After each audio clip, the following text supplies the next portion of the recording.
everyone. I'm Marie Spratlin Hascarl. I'm the library director at the Burlington Public Library. And I thank everybody for coming tonight to meet the candidates. And I want to just thank some people that have been involved. Region 10 for sharing their space and staff help. The people who submitted questions. We want to thank the candidates for coming and participating in this. And we thank the audience, of course, and Nutmeg TV, who are in the back. There's more information about that in a minute. Staff for helping. Christy and Jody are here tonight, and they've been doing a lot behind the scenes, so things that we couldn't get done if we didn't have them. And I thought maybe there would be some students here for civic, but I don't see any kids, so is there anybody?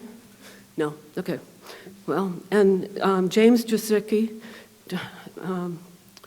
is the managing editor from the Bristol Press, and he's taking time out of his busy schedule to be our moderator. So, and the last thing about the Nutmeg TV is the BPL will get a digital file to download, but we will post it up to your YouTube page immediately after it's through post-production. For political reasons, they do that immediately the next day. And we expect to be online by Thursday evening, and I will send the information along to Facebook and other social media, so everybody will be able to get to see the event tonight on Nutmeg TV, which is great. It's good to have local TV. All right. Thank you for coming again. And James, you ready? We're up for a good night. Thank you.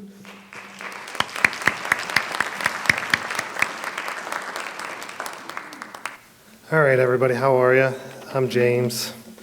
So first things first, the questions tonight were submitted by Burlington residents. So, and then I'm reading from a script. Okay, so yeah, they were submitted by Burlington residents, and each of you are going to get 2 minutes to respond to your individual questions. At the end, you will have 3 minutes to offer any closing remarks at the end of everything. So, all right. So now I'm going to introduce everybody. We have Cassandra Dubois. She's right here. Next to her is Melanie Wilhelm.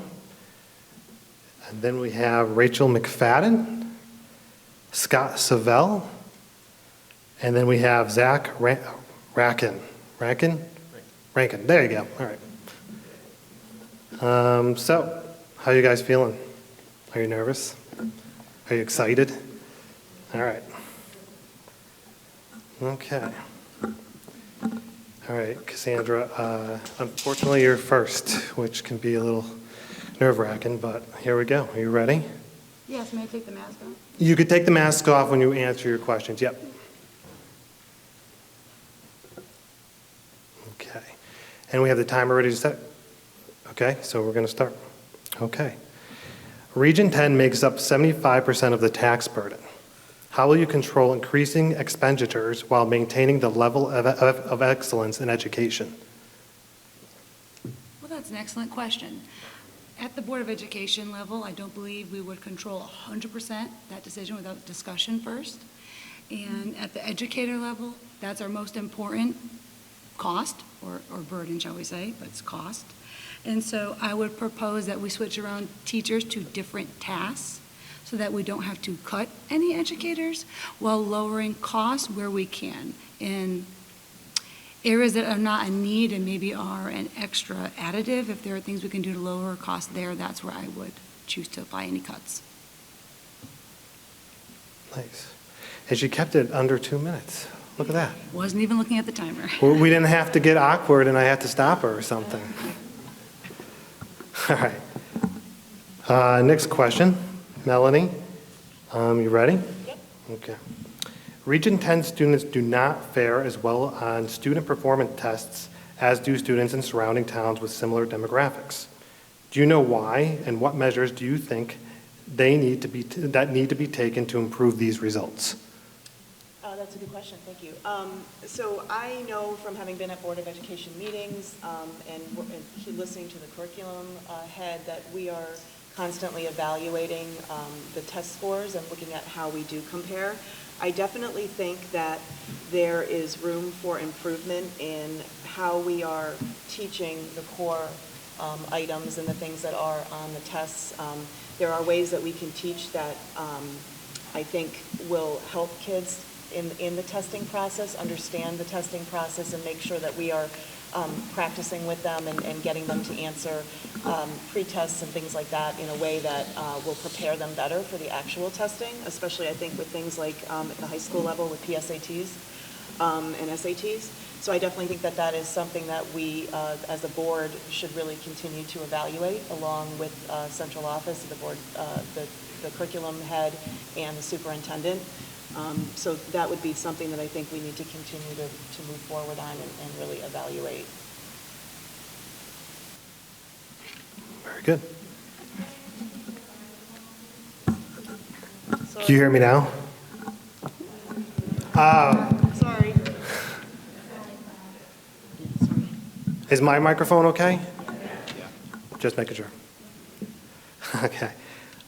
Rachel. Hi. Hi, how are you? Super. All right. So, you ready? Do you support critical race theory being taught in Region 10? Why or why not? Great question. Well, let's go back to what critical race theory, where it's actually taught. It's actually taught at the college level. It's taught at grad schools and it's taught at law schools. It's not taught in K through 12 curriculum.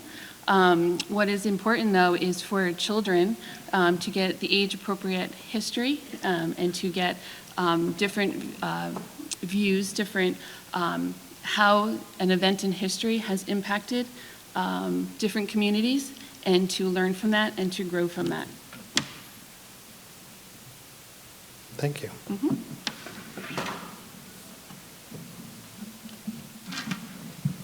All right, Scott, you're up. Sure. You want to test it? Testing 1, 2, 3. Everybody hear him? Good. Testing 3, 2, 1. It's not what I said the first time. Are we good with it? Because I won't ask the question until we are. Are we good? Can we hear him? Okay, perfect. All right, Scott.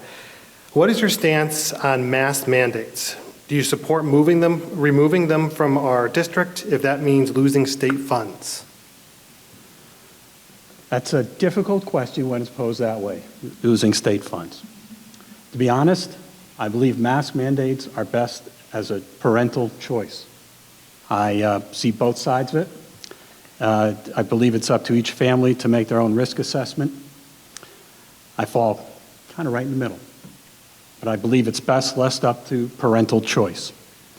That being said, the governor currently has an executive order in place, and I don't think it's possible for us to move forward and change what we've been doing. We'd be asking our superintendent to, in effect, break the law. As an individual member of the Board of Education, and as a member of a board where I'd have to convince many other people, I don't think that's something we can do together to ask our superintendent to break the law. So to be clear, I'm for parental choice.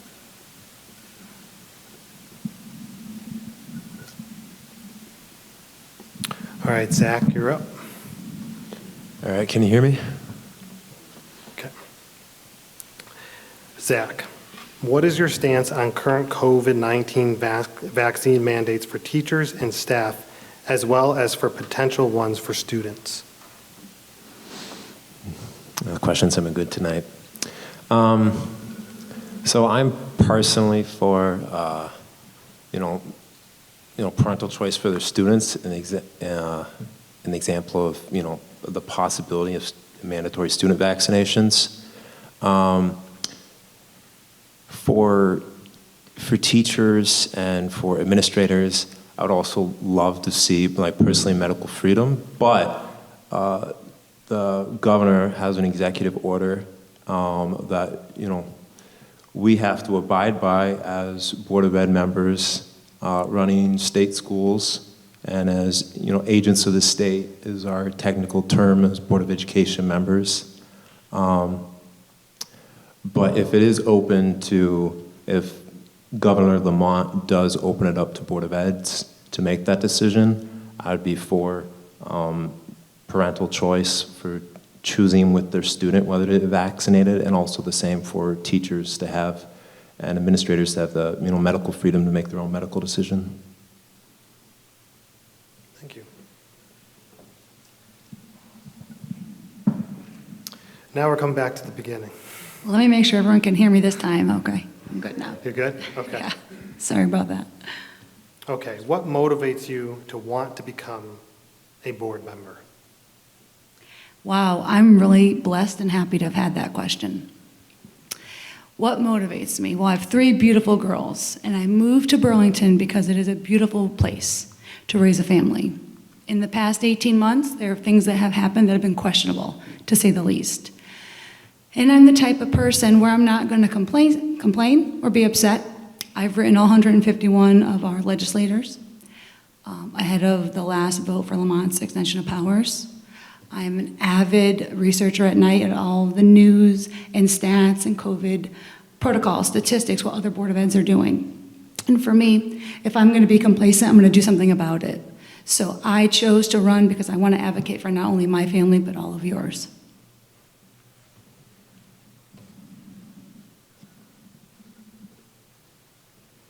All right, Melanie. What do you see as the board's roles and responsibilities? I just want to make sure everybody can hear me now. You can hear me? Okay. Thanks. Yeah, so I think the board has several roles and responsibilities. Primarily, it is, you know, from my standpoint, the budget. You mentioned earlier, 75% of the taxes are the Region 10 budget. It is important that we remain vigilant on the budget front and make sure that we are using all of our budgetary dollars to their best effect. The board is also charged with making sure that we educate ultimately the children in our town to the best of our ability, working with the educators, the superintendent, and those are what I see are our main roles and responsibilities. We're stewards of the education system for the region. Thank you. Okay, Rachel? Ready? Yep. Would you support a board decision that you voted against? Well, yes, I would support a board decision that I was against, because we're supposed to be working as a team. We're supposed to be team players. We're supposed to be collaborating together to make a decision that would impact the community, the Region 10 community as a whole, to reach every student that we can, to have a positive impact on the community, to have a positive impact on the teachers, to have a positive impact on the students. So yeah, if there was a motion that came up, I would want to discuss it. I would want to research it. I want to have the answers and the facts in front of me before we made the decision, and to make sure we cover all the bases before we all vote on it. I would want each member of the board to discuss it and not just sit there. And the meetings that I have been to, there's been arguing back and forth about little things that are not necessary to argue about. If we had the facts in front of us, if it's important that all the board members show up to the meetings, and it's important that they have a say and they vote accordingly to what the information is put in front of them. But I would expect to support the decision, even if I don't agree with it. I would have to support it as part of the team. That's why I want to be on the Board of Education. Thank you.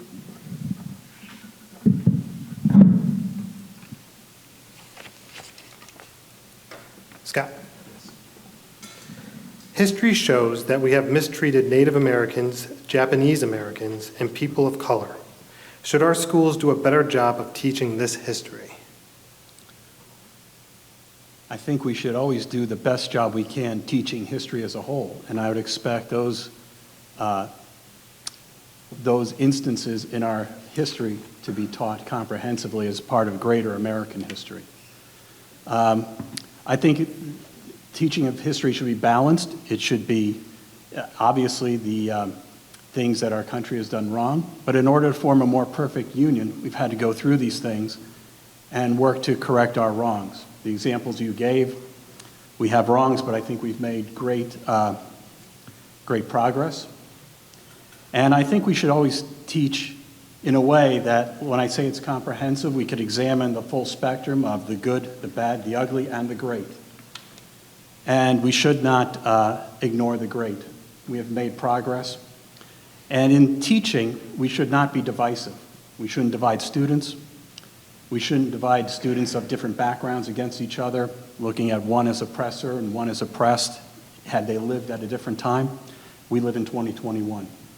And we shouldn't divide students and children against their families, their values, or their community. And always, this teaching of history should be age appropriate. Thank you.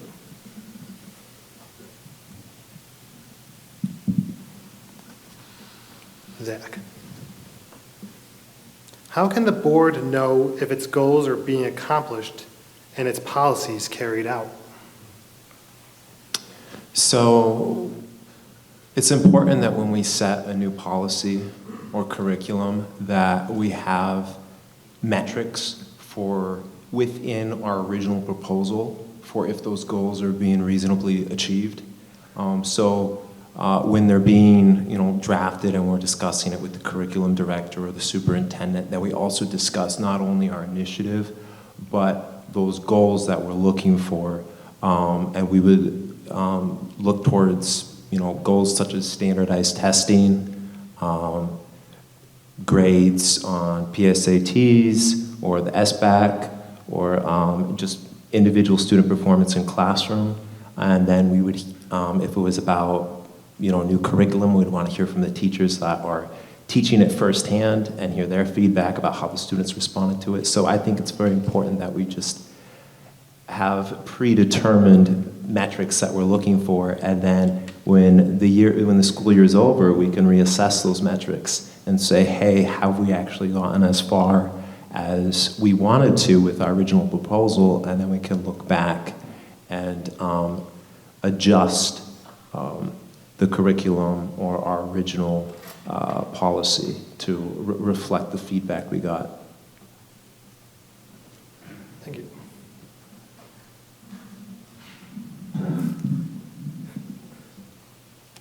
You ready? Yes. With one meeting per month, school boards are limited to what they can do. How should the board decide what is most important? That's a great question. I've been to several meetings, and may I add, they're 3 hours long, so there's plenty of time to discuss several topics. I believe the chair sets the agenda, and I would think that the chair would set in priority of importance. So for the past 3 meetings, we have gone over Howard Theory's updates and COVID updates and protocols, and I would continue to expect that we would set the agenda with the most important items first. Thank you. Ready? Yes. How would you make sure that sufficient funds are allocated for classroom supplies so that teachers do not have to spend money out of pocket?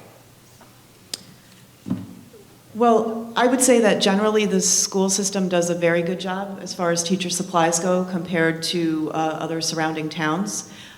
We are also very lucky at the elementary school and middle school level to have a very active PTA, which donates a lot of our school supplies. So elementary school children do not have to purchase any of their supplies at the beginning of the school year. So I would expect that that would continue. But I think it is important. Again, I think the budget is very crucial. It is very complicated, the Region 10 budget. It needs to be looked at line by line. And I think that that is an area that we should review. But I do think that that is an area that Region 10 does very well overall. And I think that most of the teachers here are not spending as much as other teachers out of their own pocket. But I would expect we would need to continue to review that as a board. Thank you.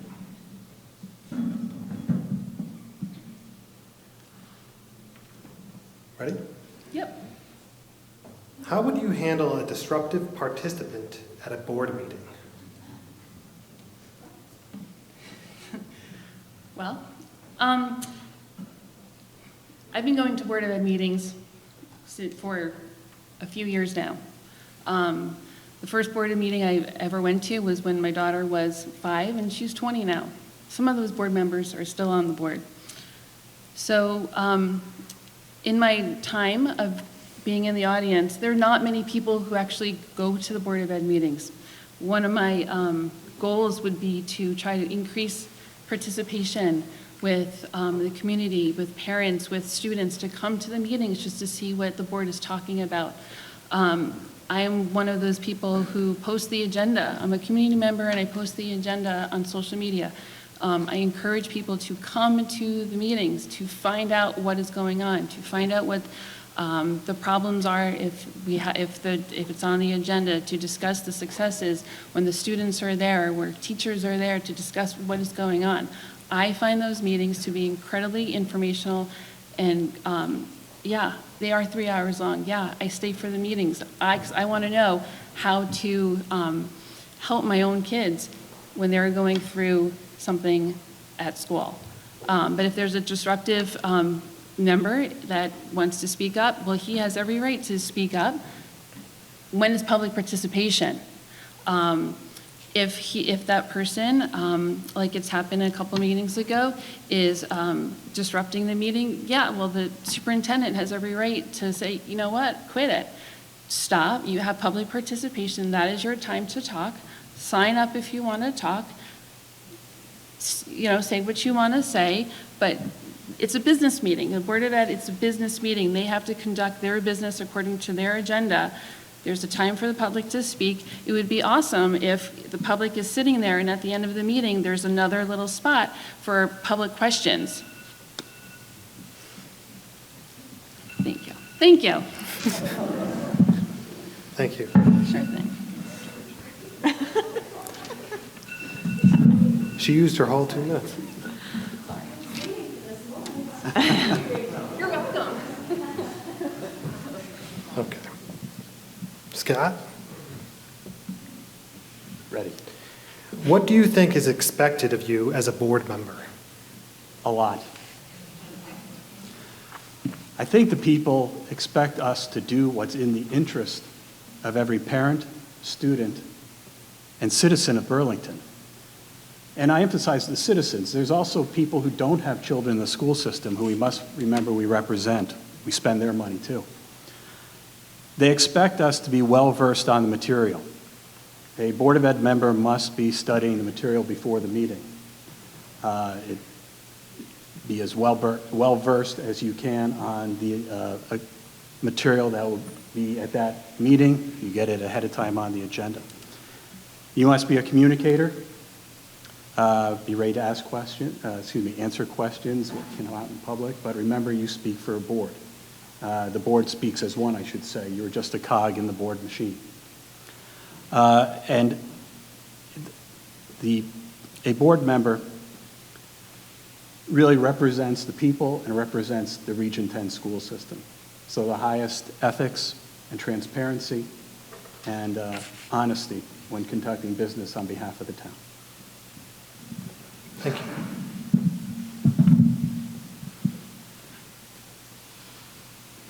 Zach? What kind of relationship should the board have with its community, parents, and families? I think that the relationship we need is one that is, transparent and open, a two-way street.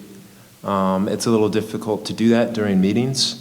We have public participation time, and we listen to the community, and we take notes, and we hear what they have to say. But it's not appropriate during a meeting to have a two-way conversation, unfortunately, for purposes of time and also just conflict and argument that could potentially arise. And everyone's really passionate about what's happening to their students and children and our local district. And so tensions can get heated, but I think that it is important that members of the community, parents, teachers and students, that they can email their Board of Ed members and message us with their concerns. I've been on the Board of Ed for 3 months, and I haven't received any emails from the community, but I have been able to talk to some people in town and hear their thoughts, and I've appreciated that. So I would just encourage everyone to attend the meetings, see what we're doing. We're very transparent in our minutes and what we talk about, and we discuss things thoroughly with the superintendent. And then, come talk to us individually. We love to hear from you. We need to hear from you to do the job the best as we can, because it's only, our experiences and the experiences of those we hear from that inform our decisions. So, and we are, we want to hear from the community. And then if there's anything, we feel we could be doing better, please let me know, please let us know, and whoever on the Board of Ed. Thank you. So that's it for the questions. So now, you're going to each have 3 minutes to offer any closing remarks. I'm going to take a sip of water first, James. Me too. Please don't start the timer yet. Okay. Okay. You ready? I'm ready. Okay. So I've prepared a message for the parents and citizens in the audience. I would be proud to represent Burlington parents on the Region 10 Board of Education. As a corporate leader, I'm accustomed to making critical decisions based on facts that positively impact my team. I'll do the same for our students, teachers, and parents. Working for one of Connecticut's most ethical companies, I'm committed to being fair and inclusive with zero tolerance for bullying. In addition to my work experience, I have a master's degree in business management, which influences how I investigate and resolve issues through analysis and careful consideration of the viewpoints of others. Since 2019, I've also served as a class representative for the board of a local preschool, and through that work, gained additional experience with policy review, teacher compensation, and budget analysis within the education sector. As a mother and a concerned citizen, I want to make sure our children are learning about fundamental principles and curriculum that America was built on, while preserving core values and traditions. Given the array of opportunities after high school, we should continue to provide training on technology advancements and life skills that will set our graduates apart. Now more than ever, we need to ensure our children are comfortable at school and have the tools and opportunities they need to excel. Parents need transparency into what's being taught in school, as well as any information about their child's development, and curriculum should remain age appropriate. Instead of focusing on masking and vaccination mandates at this time during the pandemic, we should refocus on social skills and mental health awareness. As I said earlier, Region 10 is a beautiful place to raise a family. That's why we moved here to raise our 3 girls. However, in the past 18 months, we did have those questionable items come up, and procedures that have brought me here to this opportunity, a new one, to challenge democratic mentality and advocate for parents that feel transparency and authority over their children is slowly being lost. I will listen to parents and do what's best for our families, one decision at a time. I'm not afraid to ask the tough questions and opted to serve on the Board of Education for my children and for yours. I would love your support on November 2nd.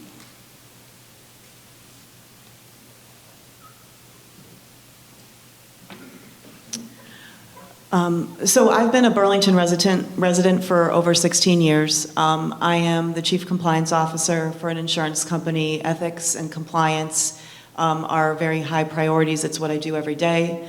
I also deal with issues in diversity, equity, and inclusion. Those are issues that I think we as a community need to address, which is one of the reasons that I'm running for Board of Education. I'm also the chairperson of the Burlington Conservation Commission and have been so for several years.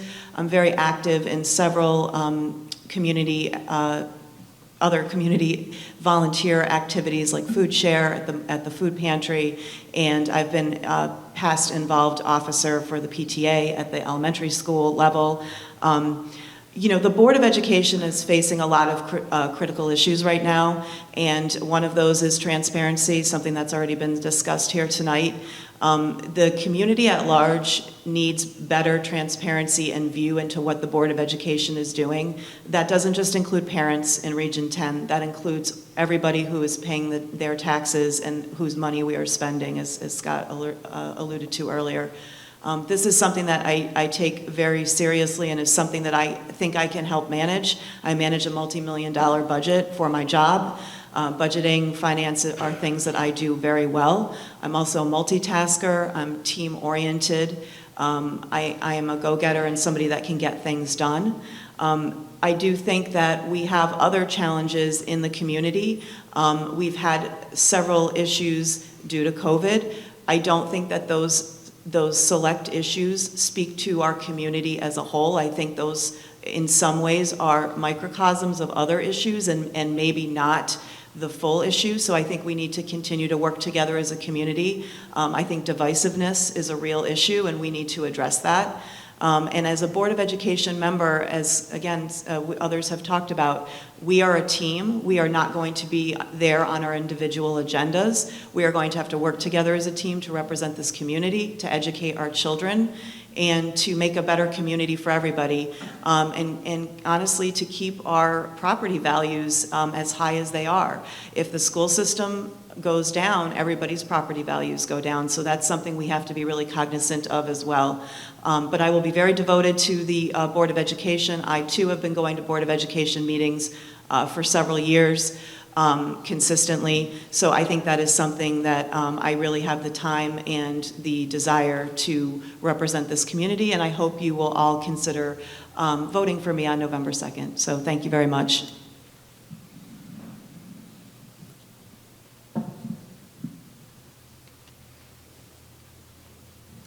Well, first off, I want to thank Burlington Public Library for hosting this event. I want to thank Lewis Mills for having us here, and thank you to you for moderating and asking these great questions. I hope you know by now how much it means to me that our community, our whole community, is represented by the members of the Board of Education. I am an experienced educator. I have been an educator for 20 years, over 20 years. I'm a special education teacher in one of the top achieving districts in Connecticut. I know the challenges that students face on a daily basis. I know the challenges they face today are different than the challenges they faced 10 years ago, 5 years ago, even a year ago. I understand that it's what is required to prepare them for college or a career.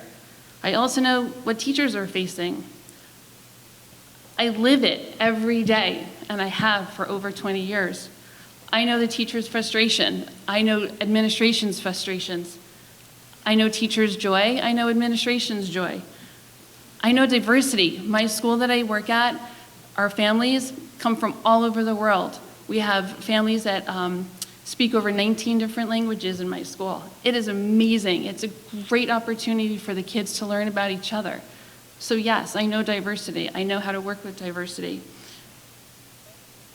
I fully support our teachers and our administration in their daily work here in Region 10. Burlington should, and it can, be among the best districts in our state. I will support improvements that the Board of Education is in charge of, reviewing and evaluating our superintendent, attracting and keeping our most talented teachers, maximizing the impact of every dollar in our school budget so that all students can succeed and be represented. My husband and I have lived in Burlington for over 20 years. We have 3 daughters, a Lewis Mills graduate in 2019, a junior at Lewis Mills, and a 7th grader at Harbor. As a Girl Scout leader for Burlington and Harwinton for the past 15 years, and as a field hockey coach for Harwinton Youth Sports Association, I've had plenty of opportunities to meet and talk with our Region 10 families. They tell me it's time for a change. They tell me it's time to bring some energy to the Board of Education. They tell me it's time to bring someone that gets it, like really get what teachers deal with, gets what students deal with, and be a voice for the parents. I am that person. Thank you for attending tonight, and I hope I have your support on November 2nd.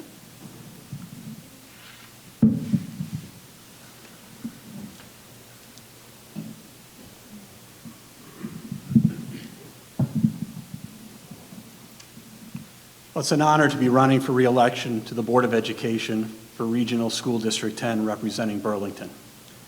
Burlington has been my home since 2009, and my wife and I have 2 children attending Region 10 schools.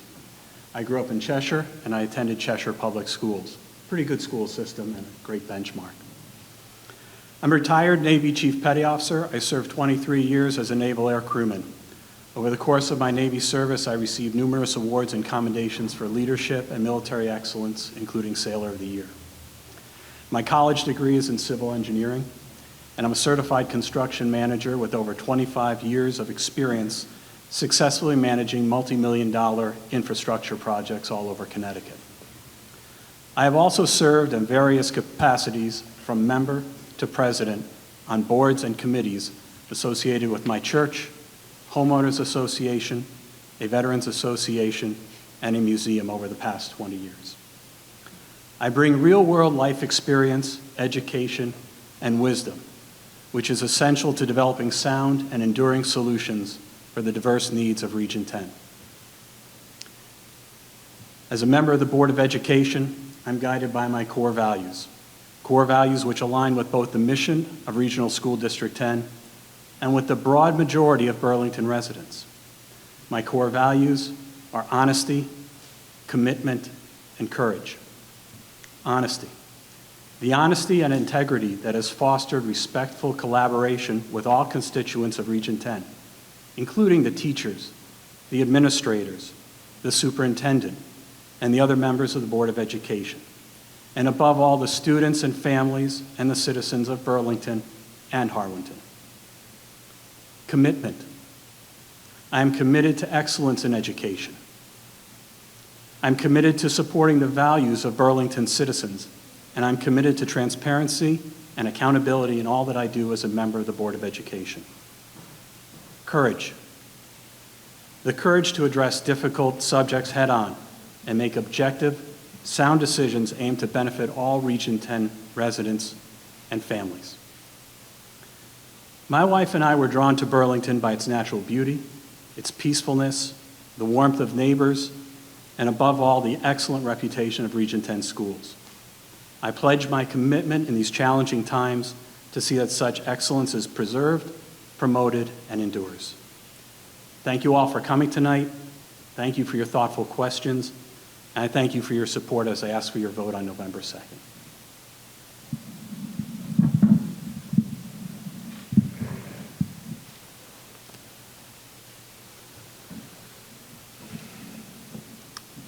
All right, well, thank you first to you all for coming out here tonight and being a part of the civic process and questioning us. Thank you, James, from Burlington Public Library for hosting this event. Yeah, I am a recent student. I graduated UConn in 2019 with a degree in physics. So in many ways, I feel that I am very familiar with the struggles the current student is going through from my conversations with my peers, from my experiences at UConn, and the importance of technology in the future and now, and having those technological skills to get a jump start on their career and their life and their personal growth. And I was a part of the honors program at UConn and part of 2 national honor societies, Phi Beta Kappa and Sigma Pi Sigma Physics Honor Society. And I would definitely bring the scientific method to the Board of Ed as far as having those, the data-driven approach and having metrics that we can judge our growth and our policies and make sure we're using the budget in a fiscally responsible way, and at the same time, maximizing the opportunities for our students and making sure we're still funding important sports and after-school activities that can let our children grow socially and emotionally and whole body and holistically as a person. So I'm very passionate about mental health as well, and just seeing my experiences with people I met at UConn as a physics tutor There's a lot of pressures from social media and a lot of outside noise that I think that our public schools can do a good job in teaching students how to, interact with each other and socially through after-school activities. And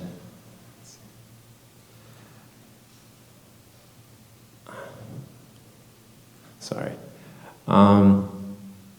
Yeah, and as a physics tutor, I got to talk to a lot of peers about their experiences in high school and how they were or were not prepared for the experiences of college. So I very much would push for post-secondary experiences for our high school students so they can get a taste of the college rigor. And I'm very passionate about STEM as a science major myself and a lover of programming and physics. And so I'll be an advocate for STEM and technology and all of our students, and look forward to hearing from you. And thank you very much.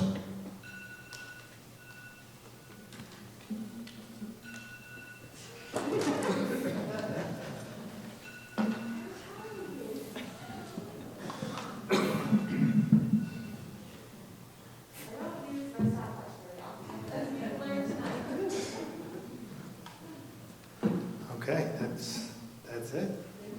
Thank you very much.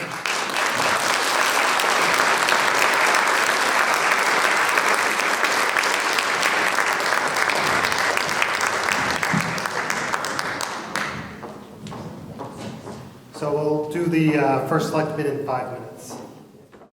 I'm going to introduce everybody. Right here we have Ellie Parenti. Then we have Douglas Thompson. And then we have the current first selectman, Ted Schaefer. Okay, so it's the same deal as last time. You get 2 minutes to respond, and then at the end you have 3 minutes for closing remarks. Ellie, we're going to start with you.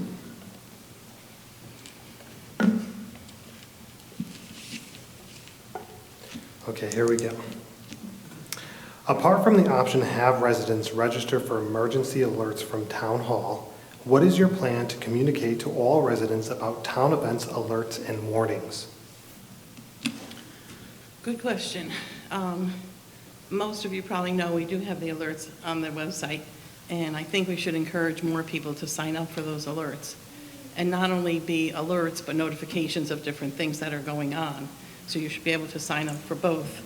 My intent, because I do feel we need a lot more communication in this town, is to put out a communication quarterly to the residents from boards, commissions, town departments, everybody, so you kind of know what's going on in every form. When I first moved into town, we used to get those quarterly newsletters, and I'd like to bring that back and have you know everything that's going on in the library, the fire, boards, EDC, everybody. So that's my plan, to encourage everybody to sign up and send out the newsletter. Thank you. Douglas. I do not vote for a party, but rather individuals. If you are elected and have to work across party lines, how would you ensure that you are representing the citizens of Burlington rather than looking out for the best interest of your political party? Thank you for that question. Can everyone hear me? Okay. I've been with the town committee for over 10 years, the Burlington Republican Town Committee, and we've always done what was best for our town. When we've looked at filling a position, if we feel that there's a strong candidate on the other side, we don't discuss putting up another candidate just because it has an R next to it. I was also chairman of screening committee, and I was involved with my committee of selecting people to run for elected office. And we were told, and this is something that Jerry Mullen was a big fan of, saying that you leave your D's and your R's at the door when you conduct town business. So I'm very honored to be running for local office. I think at a local level, there's a much different level of camaraderie between the parties. You get to a state level and a federal level, and you should get combat pay. But I think that it's extremely important that our local community, we work together. We don't even consider ourselves, we don't look at each other as Democrat, Republicans, or unaffiliated. We look at ourselves as Burlington residents. So I would encourage that same mentality and just continue to work with everybody as they are, Burlington residents. Thank you. Okay, Ted. Education is the most significant expense supported by tax dollars. While education policies have the greatest impact upon resident families, Region 10 is essentially independent of municipal government. Do you think it is any part of your role to influence decisions made by the Board of Ed? And if so, how would you do that? Okay. First, I want to thank everybody for coming out this evening. It shows a lot for this community that you all took the time to come out, so thank you for that. And for those watching on Nutmeg TV, I hope you find tonight very informative. The question comes up about how to manage the Region 10 budget, which is statutorily separate from the town of Burlington.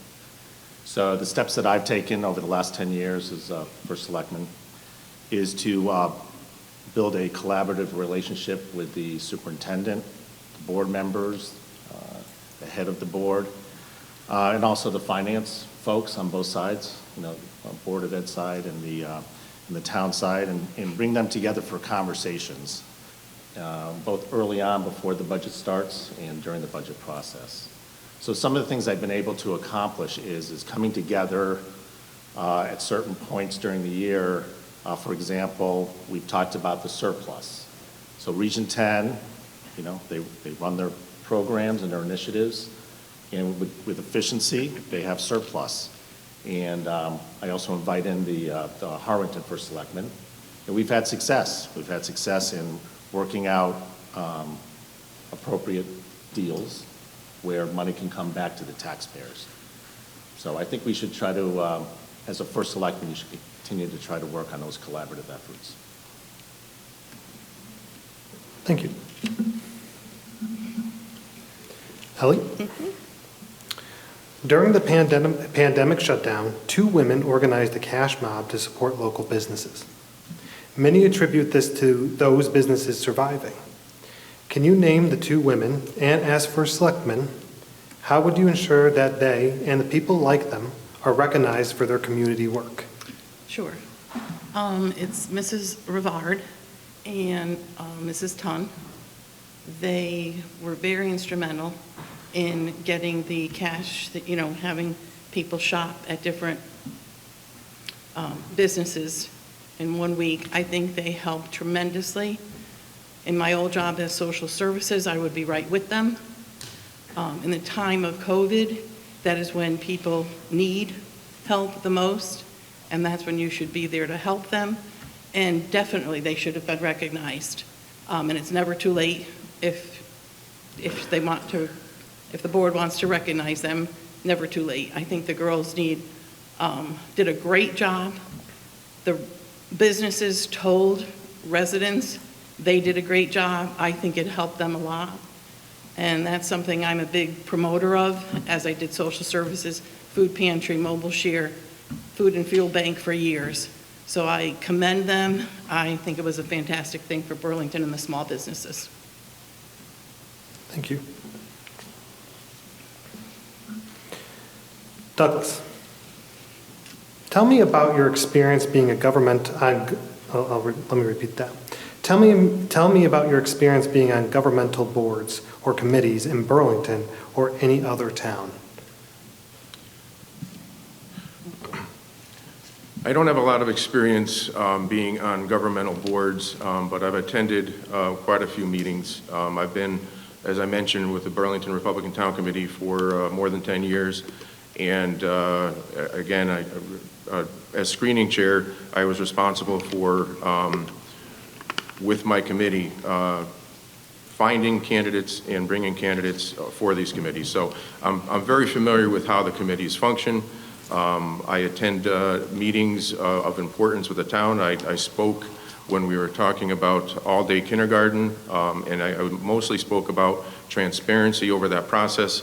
I never never talked about what I felt was the right decision. I wanted to make sure that the community was given an honest assessment of that situation. Same thing with the Johnny Cake Mountain property. I attended many meetings, so I've been involved with the town. I've been to many of the Board of Selectmen meetings, participating. So I have not been a member of the board. I was going to be a member of the Board of Finance. My party selected me to fill a vacancy, and unfortunately, the precedent was not honored where the town committee selects the replacement for that party, and I was not voted to join the Board of Finance. So I would just like to say that although I've not been an actual board member, I'm very familiar with the way they function. I've had to make presentations in front of Board of Directors in corporations, so I'm very familiar and can conduct myself appropriately. Thank you.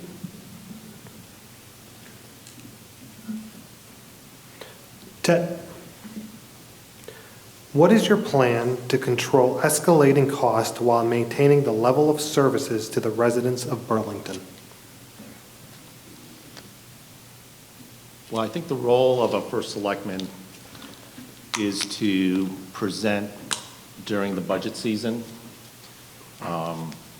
working with departments, your finance director, your members of the Board of Finance, and the selectmen on an assessment of where we are in terms of the trending in terms of costs. So that's what we do each year. And so my recommendations recently have been to look at our capital needs, the maintenance that's needed on buildings, the road work that needs to be done, the bridges that need to be repaired.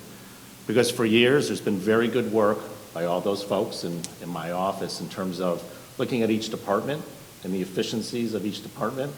And what happens is that you reach kind of a point where there's really no more to be had that's significant.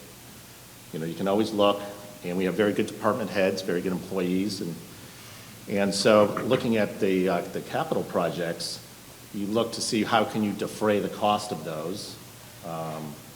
Not you need to do these projects, how you defray. So what I've done over the last 10 years and in my time on the Board of Selectmen before that is you build relationships on the state level, in the various communities, the regional communities, because there is grant money out there. There are foundations that can grant you those kind of dollars. And we've had success. I would say over the last 10 years, it's been several $1 million have gone to defray the cost to the residents so we don't raise our taxes significantly here. Thank you. Ellie, what do you feel are the most important responsibilities of the first selectman? I think there are many responsibilities of the first selectman. I think there's many responsibilities of the first selectman. The operation of the town, getting good contracts with vendors and with the employees, keeping our town together. I feel that we're a little divided right now, and I would like to bring our town back together. I think that's very important, because if we're going to be a town, we need to be a total town and together. We'll have differences of opinions, and that's fine, but we need to be together. We need to be fiscally responsible in all areas, not just a few. And we need to have more transparency, honesty, and communication, because when I left the town hall and became a resident, the lack of communication to the residents, it's not acceptable. And I think the responsibility is the first selectman with the board assisting them. Thank you. Douglas. Some residents feel that we have traffic problems in Burlington. specifically Route 4 through the center of town. Do you agree, and how would you mitigate those concerns or change the situation? I do agree that we do have some traffic concerns on Route 4 and other areas as well. Vineyard, Punch Brook, Covey Road, very difficult to pull out of those intersections. I used to pick my children up from preschool coming out of Covey Road there, and sometimes you had to, you start pulling an intersection, you got to gun it so you don't get broadsided. That is obviously a concern. The speed limit there is 35, I believe. The same thing around Covey, and there's been those flashing signs to keep traffic down. I think people that don't try and pull out of those intersections don't understand why those speed limits are what they are in those areas. I've talked to some residents, and enforcement, I think, is part of it, and I don't think we need to be having our officers writing tickets unless it's absolutely warranted, but I think more than flashing signs, we might have to have some presence of people pulling them over, explaining, warnings, just to make it safe. We had a tragedy this summer. Speed can kill. And I believe Route 4, though, is a state road. I think that there's some collaboration that would be needed with the state to do that. And then there's also, what could be done with the infrastructure. But again, because that's state, that's something that we would have to work with the state to do that. But I think it's very important. It's something that I would definitely look into. It'll be too late once a tragedy happens. Thank you. Ted. Sometimes a leader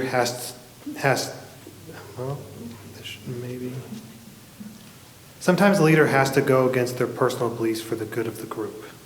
Can you give an example of when you voted or acted against your personal beliefs for the good of an organization or the town?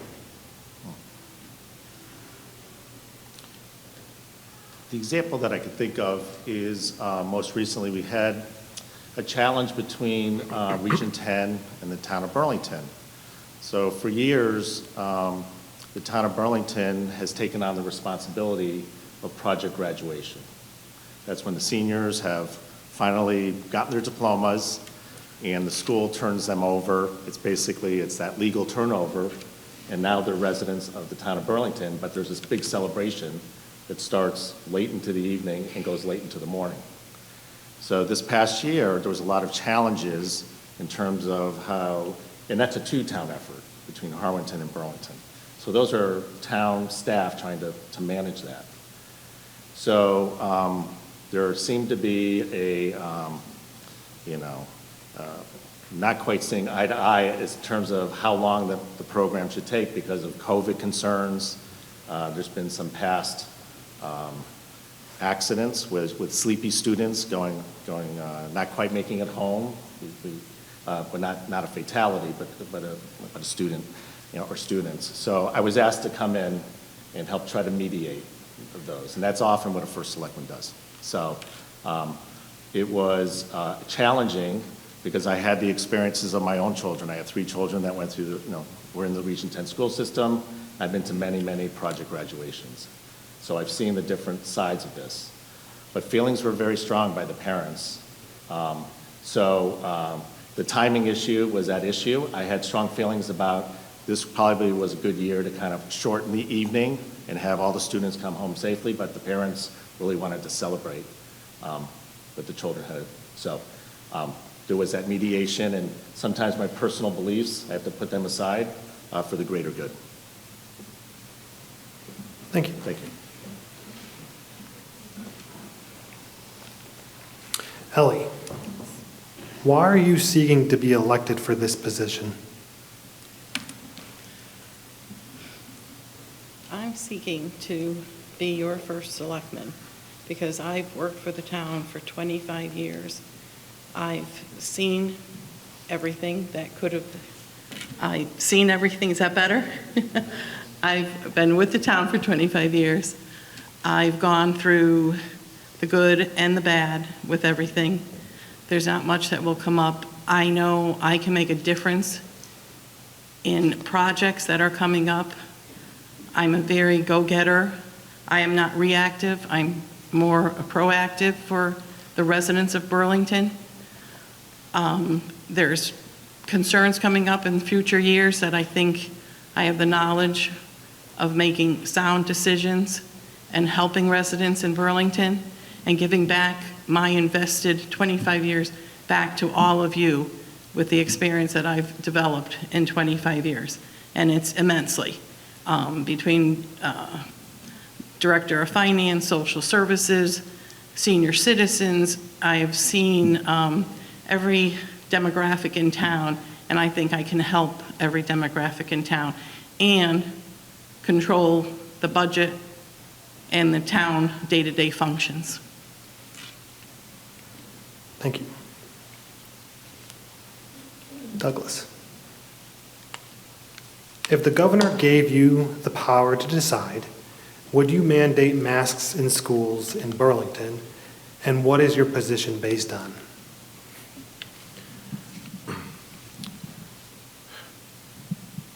Right now, the governor has an executive order, so there is no choice in a lot of matters. If I had a decision for this town, I would go with parental choice. I believe in individual rights. Our country was founded on the principles of valuing the individual. I'm not going to argue whether these mandates are good or bad. That's up to the individual to decide. I think we get into a slippery slope when we start having government mandates. It becomes an issue of how many, how far, and when do they stop. Thank you.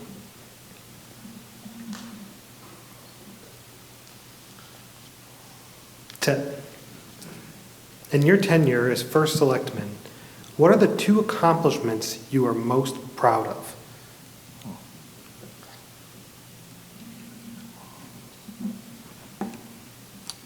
Well, I would say if I had to choose 2, one of them would be my ability what I set out to do is to make myself accessible to as many of the residents as possible. So for those who know me, I work all day at the office, town hall, go to the meetings, take a short break from about 4 to 6.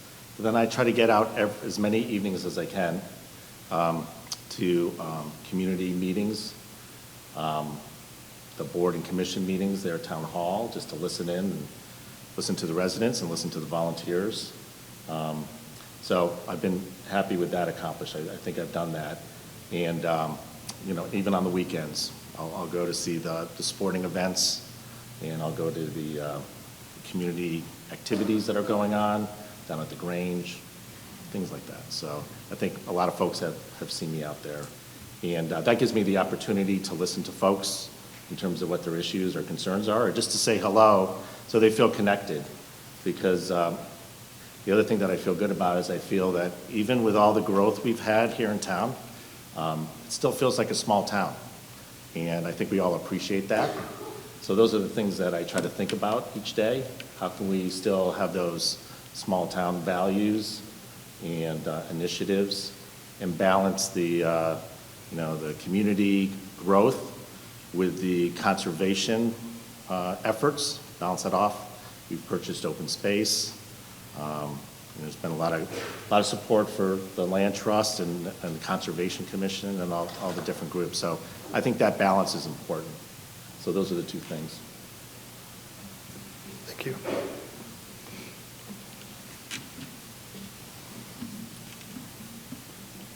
Ellie, in regards to taking the COVID vaccine and wearing masks, what are your feelings on the rights of the individual versus public health obligations? Funny you should ask. I did get a call, because I am on the Board of Education, from an employee who has chosen not to get vaccinated. And we had a very long conversation, and I did get vaccinated. For my personal self, I think you should get vaccinated, but I am not the kind of person that will dictate to you what you should do in your personal life with your medical, background. You know the best for yourself. Like I said, personally, I believe in the vaccine. I think we should all get vaccinated, but you have to make that personal choice yourself. And I don't like the mandating of young kids because that's up to parents to choose.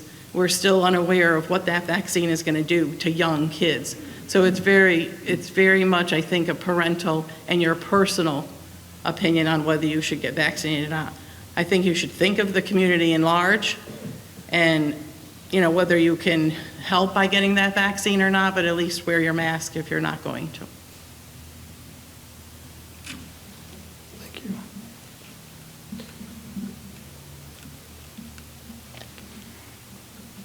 Douglas, do you think that our town center is healthy and successful?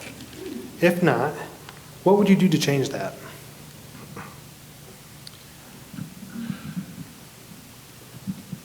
I think our town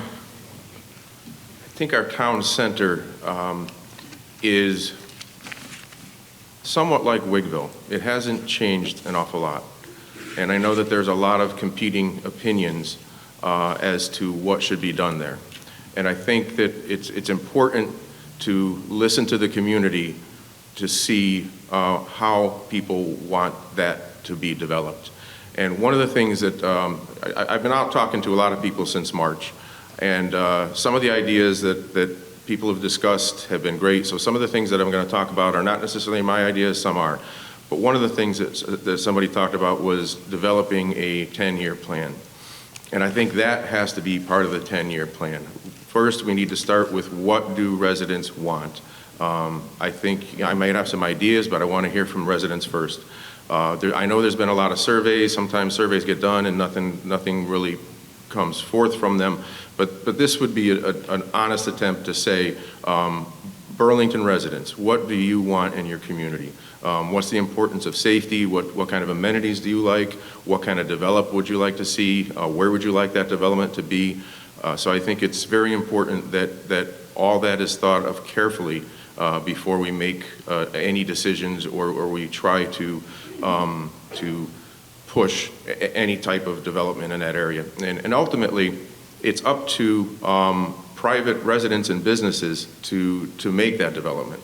So I think that as first selectmen and as residents, we can encourage, we could try and get some type of development that makes sense for the community, but it should not be dictated by the town as to how that should be done.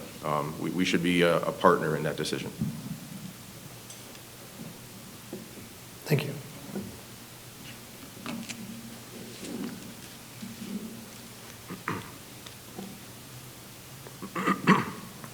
Ted, Burlington's population is growing. What kind of housing options would you support that would allow buyers of all income levels to buy a home in Burlington? The town continues to grow, and we saw a lot of that during COVID because Burlington, being such a great town and very desirable for the school system and the quality of life, we had a lot of folks predominantly move from the urban centers if they had the opportunity to move into Burlington. So Burlington last year had the greatest number of sales it's ever had and was a leader in the state. So this is definitely, but the choices that the folks had when they moved in was more of a homogeneous choice. We have single family residences. But I've been encouraged, and I think we've all been encouraged, that there has been a diversification of housing. We've had a number of townhouses that have been built by the local developers, choosing different, moving away from maybe housing and apportioning out those type. But, we need to, I think we've all learned that we are a diverse community, and things are changing. There's a new reality now. We're in COVID, now we're going post-COVID, or moving towards that. So we need to have affordable options for folks. And I did obtain a grant to hire a consultant. It's mandated by the state of Connecticut. So this late this winter and into the spring, we'll be working with staff, planning and zoning, and all the land use boards in developing a new housing plan for Burlington. And I hope that we can get that diversity that would be appropriate. And that work has been done because there actually is a 10-year plan of conservation and development that is mandated by the state, and all the boards and the staff, and we did hire a consultant. That's done every 10 years, so that's available on the website. Thank you. Okay, so we're at the last 3 questions of the night. These questions, each of you get a chance to answer them. Same deal, you get 2 minutes to answer them. Again, if you weren't here for the Board of Ed section tonight, all these questions were submitted by Burlington residents, so thank you to everyone who submitted these questions. Okay, so we're going to start with you, Ellie, and 2 minutes.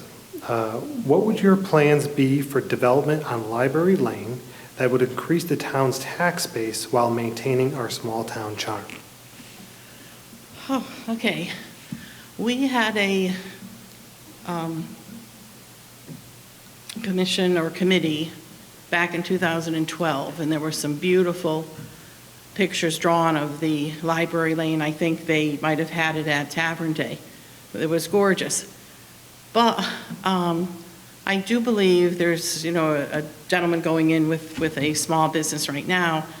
I think we need to look at the small businesses to increase our tax base, because right now we're at like maybe 90% of residential taxes coming in for the town budget and the Region 10 budget.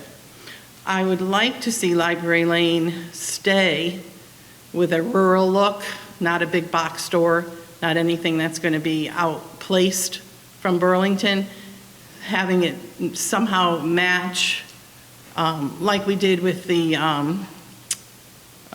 where Cumberland Farms and stuff. We kind of had them all be the same, so it's not here's a purple building, here's a blue building. So it all looks like Burlington, and it looks rural. And maybe some residential above the small businesses that would help with the housing that was just mentioned. Thank you. So that's the same question? Yep. Do you want me to repeat it? Okay. Yes, please. Okay. What would your plans be for development on Library Lane that would increase the town's tax base while maintaining our small town charm?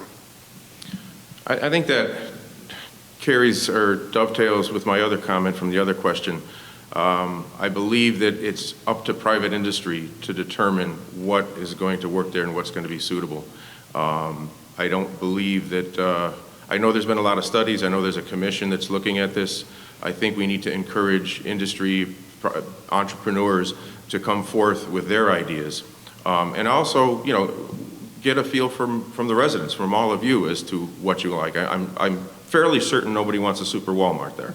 So I think that, as Ellie mentioned, it should be something that suits the needs there. But I don't know that I was a big fan of purchasing Library Lane property just so that we could sell it to another private developer. I think we should have looked harder at trying to get a entrepreneur or an industry to look at that and give them assistance with developing that. So, I don't want to be a cop-out, but I don't have the answer as to what we should put there. Our community will have that answer, and it has to partner with the business community to see what the best fit is. Thank you. Ted, do you want me to? Sure. Okay. What would your plans be for development on Library Lane that would increase the town's tax base while maintaining our small town charm? Sure.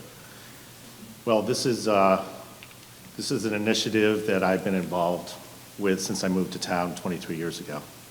So when I approached the Board of Selectmen to volunteer back then, I asked if I could be on the Economic Development Commission because I thought there might be some opportunity, and this was one of those very opportunities. So I've been very lucky to be in a position to be part of committees and groups and discussions and in leading these kind of efforts. I was chairman of the Economic Development Commission, and then I was later 4 terms on the Board of Selectmen.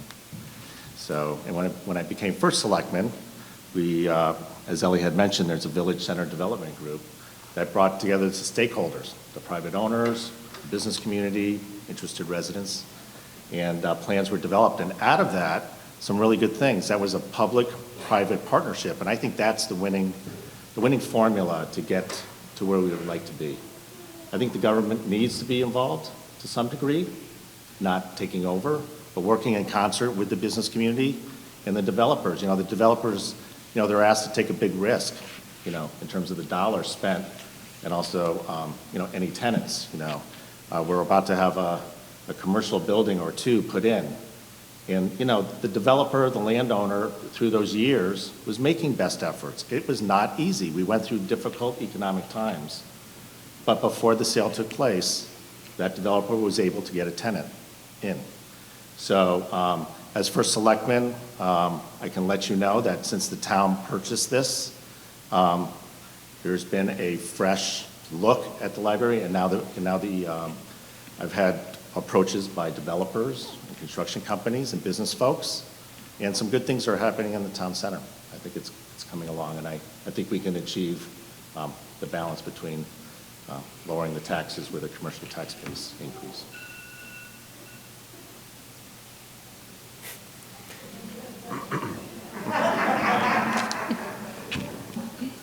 Okay. Okay, we'll move on to the next question. What is your view on the events of January 6, 2021? And do you feel it has any impact on the municipal level? My views on January 6th, 2021.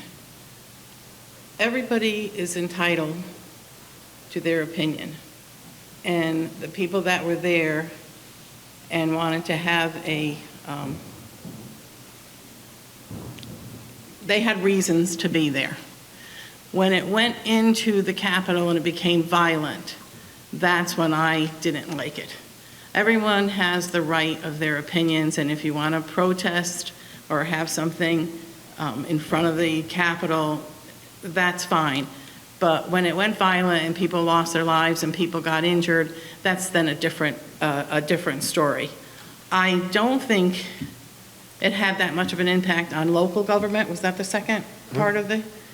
I believe in the state and higher, people are pointing their fingers and saying this and that, but I really think at a local, and I've worked for the town for 25 years, and I think it was said earlier, we don't point fingers, we try to get along. We forget what our R's or W's or U's are, and we get along with people, and we get people's opinions, and we take people's opinions seriously.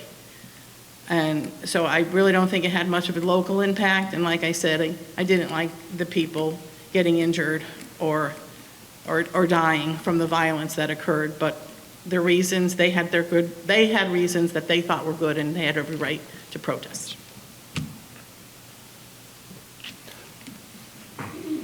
Yes, if you wouldn't mind repeating it again, please. Sure. What is your view on the events of January 6, 2021, and do you feel it has any impact on the municipal level? My general feeling is that I think we've had such a period of divisiveness that it's not healthy. And there have been many issues over the last few years since the pandemic that have led to social unrest. And a lot of this is because we aren't talking to each other. We're not respecting each other's opinions. But I think I digress. I don't believe that has much of an impact on a local level, at least here in our community. As I said before, I don't think I would consider going at a federal or state level position. I love our community here. We get along. We don't look at ourselves as D's and R's. We do what's best for the community. So I don't really want to focus on an issue that's that divisive. I'd rather respect each other's opinions respect differences and discuss them rationally and reasonably. So I really don't think that that national politics should be drug into our local community. I think that's something that we should just focus on local issues.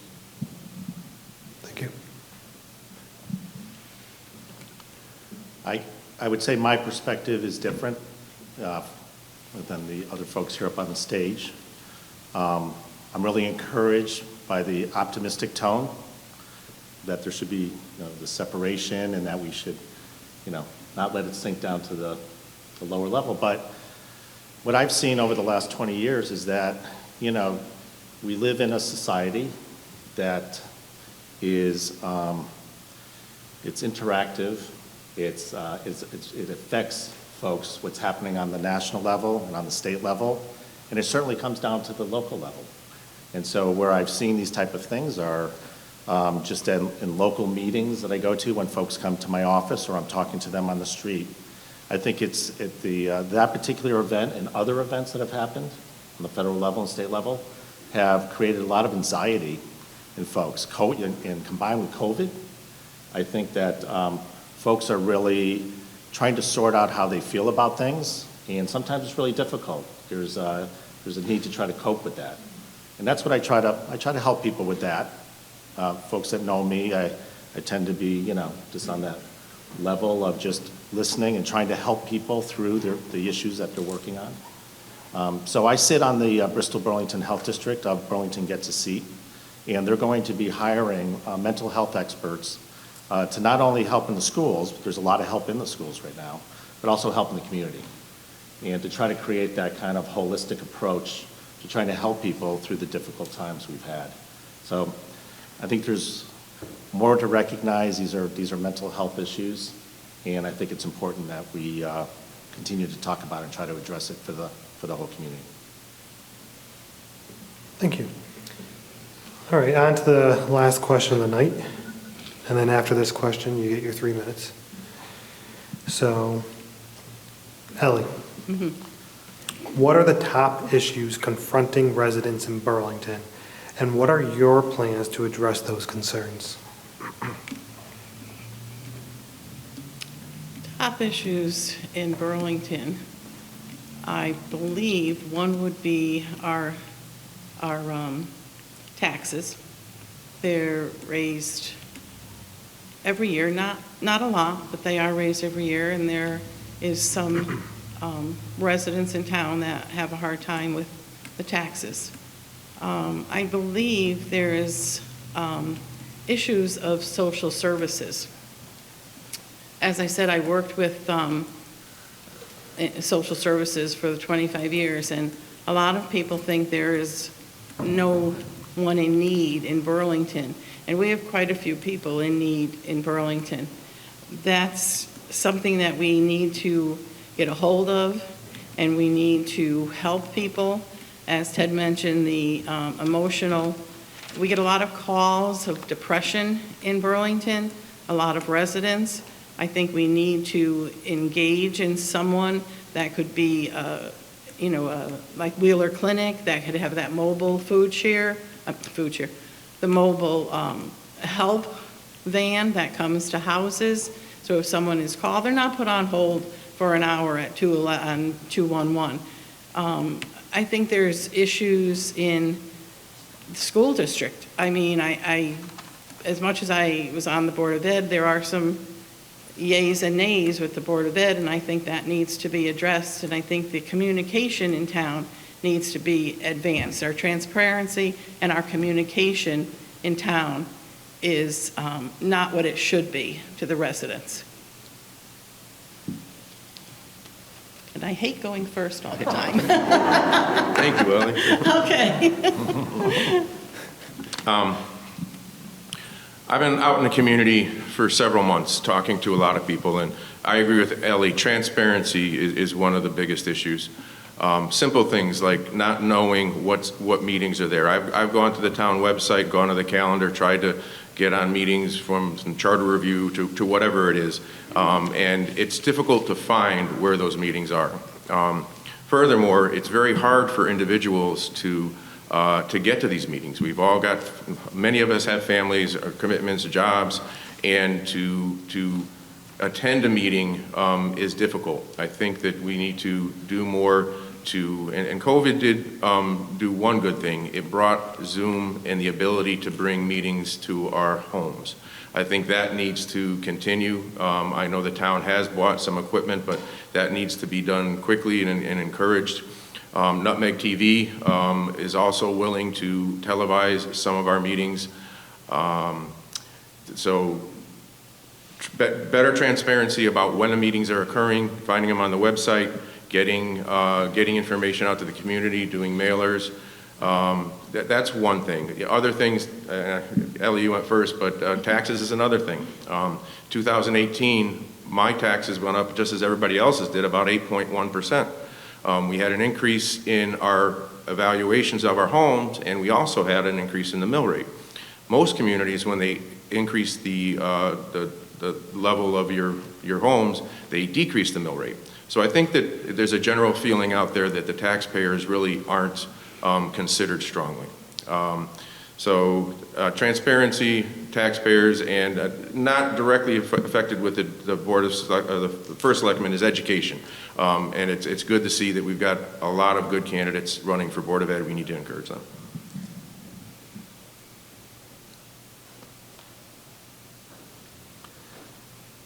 I think I'll just address those since to be consistent for everybody. So in terms of taxes, with all due respect to Ellie, she was the finance director for 25 years, intimately involved in setting the taxes for the town. And now she's coming up here this evening talking about it. So, you know, there's great efforts to create a system and a process with the boards of finance, boards of selectmen. I don't know if everybody realizes this, but with all this is a 6-month process that we go through to try to make things, fair to everyone and try to keep taxes as low as we can go. Because what people enjoy about this small town is our quality of life. We have a lot of open space. We don't have a lot of commercial, and that's because we choose to live here. So those are the challenges. So like I said earlier, I try to get as many grant dollars as I can and to help offset all that. When there's those years, those are mandated, in terms of the revaluation, because we live in such a great town, the values of our homes go up. And so that is the challenge, as Doug said, to try to balance that off against the mill rate. And so I just want to let everybody know that all the folks that put together the budget, all the boards, make best efforts to try to keep things reasonable. And we enjoy a great Region 10 school system. And so everybody likes to help support that. So that goes into the formula. In terms of transparency, just a quick note. So we don't have a town newspaper like the Bristol Press. We wish we had that. But we do have the town website. A lot of efforts have been made to try to make that as user-friendly. We have social media, we have the Everbridge, we have a senior newsletter that goes out, we have postcards that go out, we have Zoom meetings, public information sessions. So I've been hearing a lot about transparency, but maybe it's just working with the residents to make it happen. Thank you. Thank you for the extra couple seconds. Okay. So the last part of tonight is you each get 3 minutes to offer any closing remarks that you like. Ellie, I know you don't want to go first, but you're going first. I did prepare a little something. I am running for a first selectman because I do want to reinvest my 25 years of municipal experience. I have proven that my primary focus is what's best for Burlington. It is disappointing how little the residents are informed on what's happening in our town. And as I said before, I plan to institute a small town newsletter allowing all the departments, the commissions, and the boards to speak out to the residents and let you know what's happening. I am and I will continue to be fiscally conservative. I was very instrumental in getting the town a AA+ bond rating with Standard & Poor's, and that's without cutting any resources or services. We will, and my plan would be, is to develop a 5- and a 10-year town capital plan, looking forward to preparing future budgets in years to come, while engaging our Economic Development Commission to bring small businesses into the town and to increase our tax base. As Director of Finance, I was not the person that set mill rates. The mill rates are set by the Board of Finance. As for selectmen, I will put the interests of Burlington first when interacting with Region 10, other communities, and with the state. I will be efficient and decisive in the day-to-day operations of the town. I'll listen to your opinions and your concerns very open-mindedly. I'll minimize the use of legal counsel and executive sessions if at all possible. I will continue to be an advocate for our first responders, our police, our firemen, our small businesses, our youth, and our elderly, and all town volunteers, and there's many of them. For the past 7 years on the Board of Education as a member, I developed a great working relationship with the region. As for selectmen, I do feel it will be my responsibility to have a constant presence at the region and to communicate all of your concerns. Residents and board members that have worked with me in the past, and there's a few of you here tonight, know that I am the person that gets things done. We are facing serious challenges in the future, and we need residents to be more engaged. I want to tap into our community knowledge base, the engagement of what will give Burlington, our community, back to us and what we all want it to be. I've heard a lot of complaints about the town, the website, and the cell service from a lot of residents. I'll investigate the problems with the town. Phone calls will be returned and questions will be addressed. You will know where I stand. I'm going to quote something from my mother. She always said to my sister and I, if you cannot talk about what you are doing, you should not be doing it.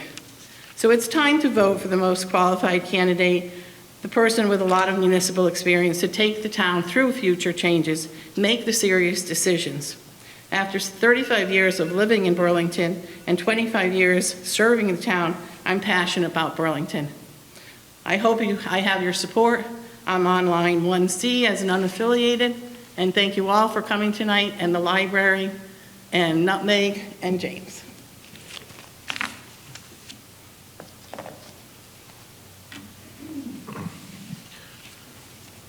I also want to thank the Public Library, Region 10 School System, Mr. Trizwicki, and all of you for coming here. I am listening to you. I officially started my campaign in early March. Although I've been a resident of 13 years and I have been very involved with the issues in town, I wanted a grassroots understanding from you.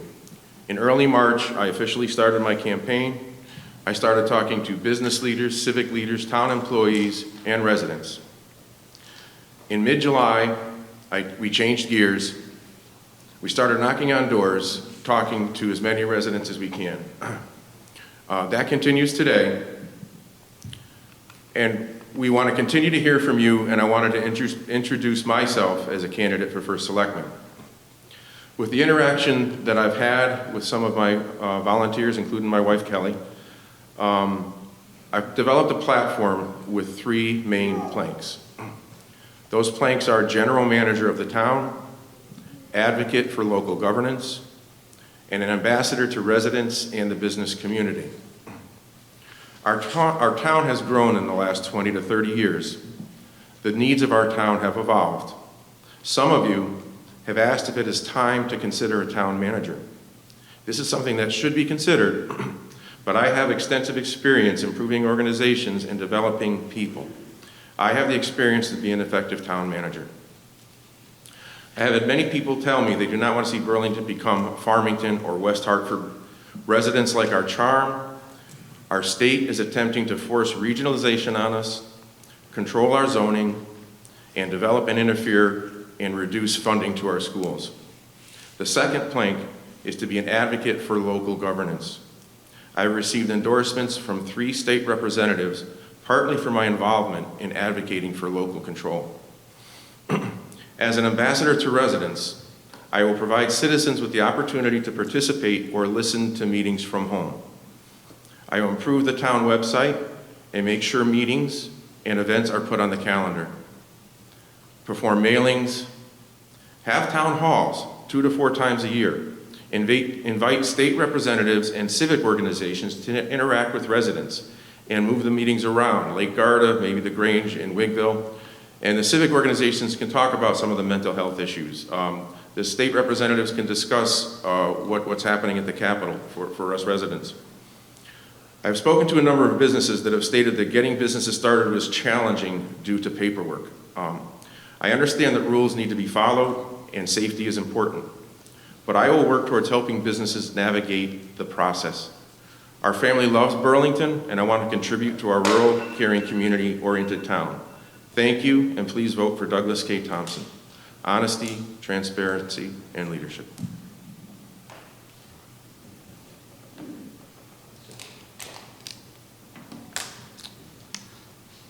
So I want to thank you for giving me the opportunity to serve you and give back to the town of Burlington as your first selectman over the last 10 years.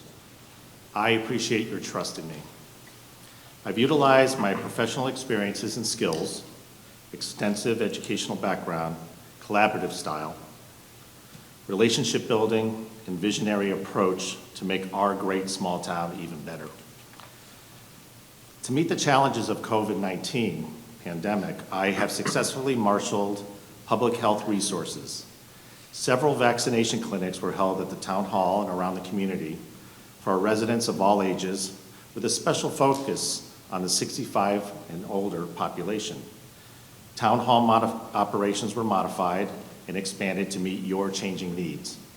The health, well-being, and welfare of everyone in our community is my highest priority. Since 2019, Burlington has been a sustainable CT certified town. This statewide program promotes resilient and vibrant sustainability initiatives in Burlington, such as solar panels on homes and on town buildings, an electric vehicle charging station at the library, discussions about the Farmington River, wildlife, invasive plant species. I'm currently serving on the board of directors of this organization as their treasurer. If you need more information, I would like to look at it. It can be found on their website, www.sustainableCT.org.